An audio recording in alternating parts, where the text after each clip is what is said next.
Hello, and welcome back to the Compassionate Curiosity Podcast, a space where we explore the messy, beautiful, challenging project of being human. I'm your host, Rachel, and for over a decade, I've supported thousands of women on their well-being journeys as a family nurse practitioner, Peace Corps health educator, wellness coach, and yin yoga and meditation teacher.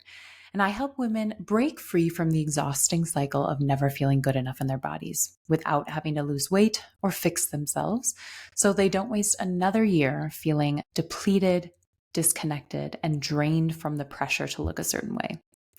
And here in this space, we dive into the stories we carry about our bodies, stress, and self worth, sharing tools, reflections, and lived experience to help you soften the pressure, reconnect with your body, and create more space in your life to breathe, rest, and just be.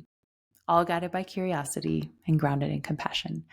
And if you're not already following the show, take a quick second here to hit follow so you never miss a new episode. And I am so glad to have you here with me today.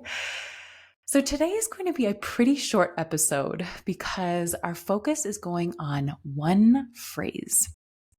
And that might seem weird, but it's a phrase I first heard from Joe Hudson, who I would define as a spiritual and emotional coach and one of my mentors. And the reason why I want to center around this phrase today and really dissect it with you is because it's one of those phrases that just hit me like a wave I never saw coming in the best way. It's a line that opened a new door for me, a phrase that genuinely sparked a shift in how I understand joy, emotional well-being, and what it means to feel and be whole. And before I share it, I want you to know that what we talk about here is my personal interpretation of the phrase and what it's meant to me. So if you've heard Joe describe it differently, feel free to reach out. I love hearing the different ways people receive his teachings. Okay, so I want to blend our moment of stillness today with reading this phrase to you.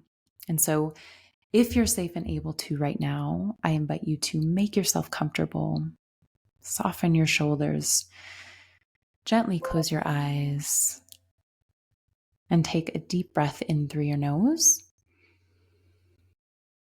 And let out a long, slow breath through your nose. And then just let your breath fall into its natural rhythm as it is in this moment.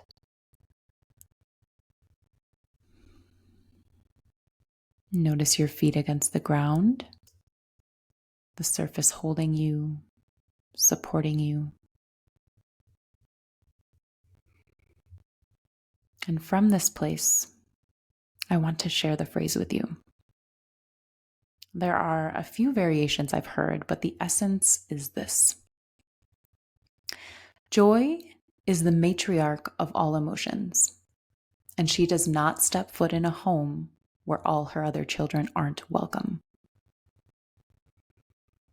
I'm going to say that again and just let those words settle in for a moment and move through you.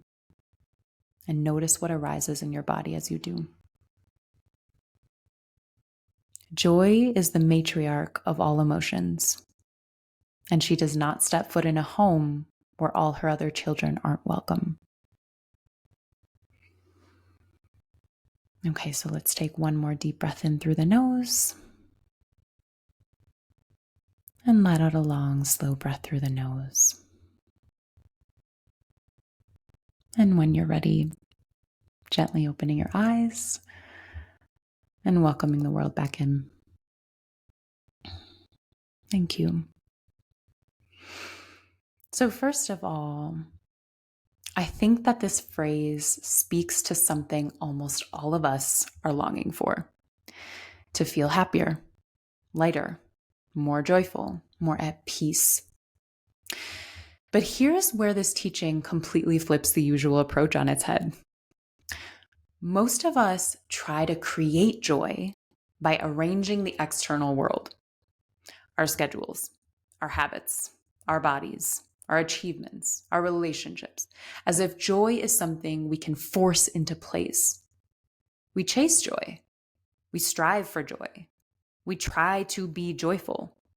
We work for joy. We think joy will come when life looks the way we think it should. But if joy is the matriarch, the wise mother energy, then she doesn't come because everything outside of us is perfect. She comes when everything inside of us is welcome. And that's what changed things for me. For years and years, I believed joy would show up for me once I got rid of certain emotions. Like once I stopped feeling stressed or anxious or sad or insecure, overwhelmed, exhausted, or not enough. I thought joy was something I had to earn by fixing or suppressing the parts of me I didn't like or that are uncomfortable. But this line reframed that entirely. Joy doesn't arrive when the unacceptable emotions are pushed out. Joy arrives when they're allowed in. She steps into a home where sadness has a seat, where fear is acknowledged, where anger isn't shamed, where overwhelm is allowed to breathe. And when I say allowed or welcomed here, it doesn't mean it will always look calm or easy or graceful. Sometimes emotions move through gently, and sometimes they knock you flat on your ass, because that is part of being alive as a human. And being human is messy as hell. Welcoming doesn't mean you stay calm the whole time or all the time. It means you don't shut the emotion out or shame yourself for feeling it. Sometimes welcoming looks like tears. Sometimes it looks like taking a walk so you can breathe. Sometimes it's sitting still, noticing the tension, and choosing to stay connected. Welcoming isn't about control. It's about allowing what's present to exist. And that subtle shift from resisting to allowing is the doorway joy comes through. And that's why I wanted to share this today. Because if you've been trying to feel happier by controlling everything around you, or by trying to get rid of the emotions inside you, or actually just trying to feel anything different than what you are truly feeling, you're not doing anything wrong. You've just been led on a path that most of us are taught to follow.